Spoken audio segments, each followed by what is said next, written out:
Albert Einstein, जिनके बारे में किसको नहीं पता होगा, जिन्हें 20वीं सदी का सबसे बुद्धिमान व्यक्ति माना जाता है। इसी कारण उन्हें 1921 में नोबेल प्राइज़ भी मिला। इसलिए आज हम एल्बर्ट आइंस्टीन की आत्मकथा, उनके संघर्ष, उनके सिद्धांतों और दुनिया के सबसे महान वैज्ञानिक में से एक एल्बर्ट आइंस्टीन के बारे में जानेंगे। सो आइए जानते हैं एल्बर्ट आइंस्टीन के जीवन से जुड़े कुछ बातें।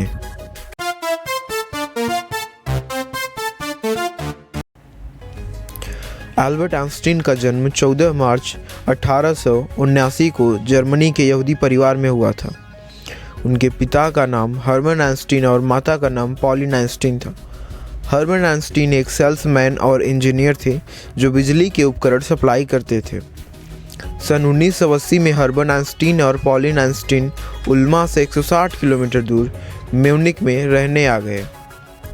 वहाँ सेटल होकर हर्मन आइंस्टीन और अल्बर्ट के अंकल जैकोब आइंस्टीन ने एक नए कंपनी की स्थापना की जो डायरेक्ट करंट यानी डीसी के बिजली के उपकरण बनाती थी।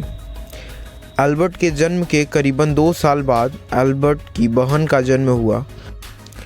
अपनी छोटी बहन को पाकर उसकी खुशी का कोई ठिकाना न रहा।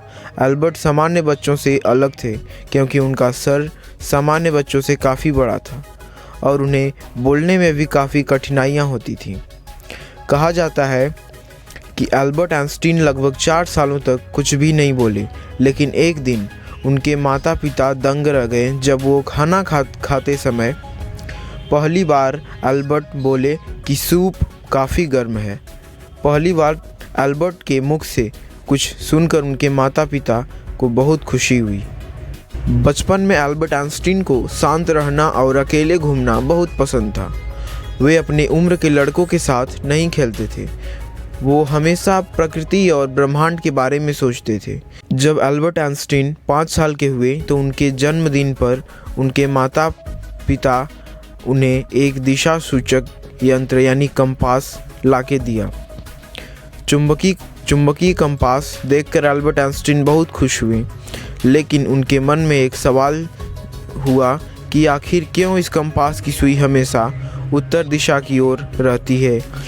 यहीं से अल्बर्ट आइंस्टीन के अंदर का एक जिज्ञासु इंसान जाग गया। जब अल्बर्ट आइंस्टीन 5 साल के हुए तो उन्हें म्यूनिख के कैथोलिक प्राइमरी स्कूल में डाल दिया गया।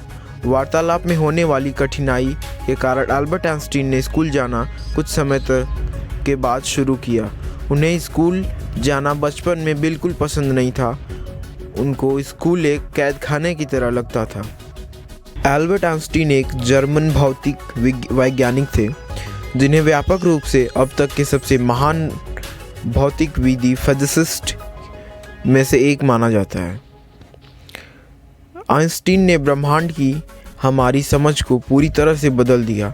आज उनके सिद्धांतों की वजह से हम समय यात्रा के बारे में सोचते हैं। उन्होंने बताया कि गुरुत्वाकर्षण कैसे काम करता है, गुरुत्वाकर्षण समय पर क्या असर डालता है, यदि हम लाइट की गति से चलें तो क्या होगा, और कई ऐसे सिद्धांत जिन्होंने भौतिक विज्ञान में भूचाल मचा दिया। तो आइए जान लेते हैं एल्बर्ट आइंस्टीन के शिक्षा के बारे में।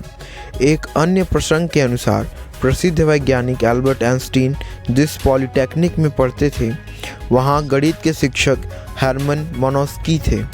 वह आइंस्टीन को ऐसा आलसी व्यक्ति मानते थे जो कक्षा में शायद ही कभी उपस्थित रहता हो।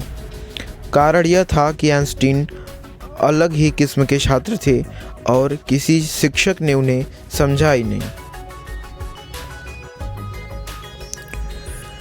एल्बर्ट आइंस्टीन ने गीता के बारे में कहा था, जो वेद ज्ञान नहीं पा सकते, दर्शन और उपनिषद का स्वाध्याय नहीं कर सकते, भगवत गीता उनके लिए अतुल्य संबल है।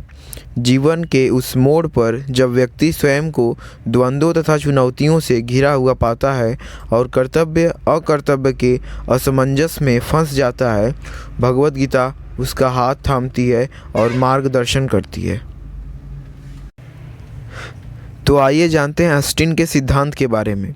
आइंस्टीन का सिद्धांत E = mc² इस थियरी का मतलब इस थियरी में ई का मतलब है एनर्जी यानी ऊर्जा। इस इक्वेशन का तात्पर्य था कि क्या इकाई के कुल द्रव्यमान को यदि प्रकाश की गति के वर्ग से गुणा करने पर इकाई की कुल ऊर्जा मालूम की जा सकती है। 1914 से 1932 तक बर्लिन में रहने के दौरान हिटलर की यहूदियों के प्रति घृणा को समय रहते भांपकर अल्बर्ट आइंस्टीन अमेरिका चले गए।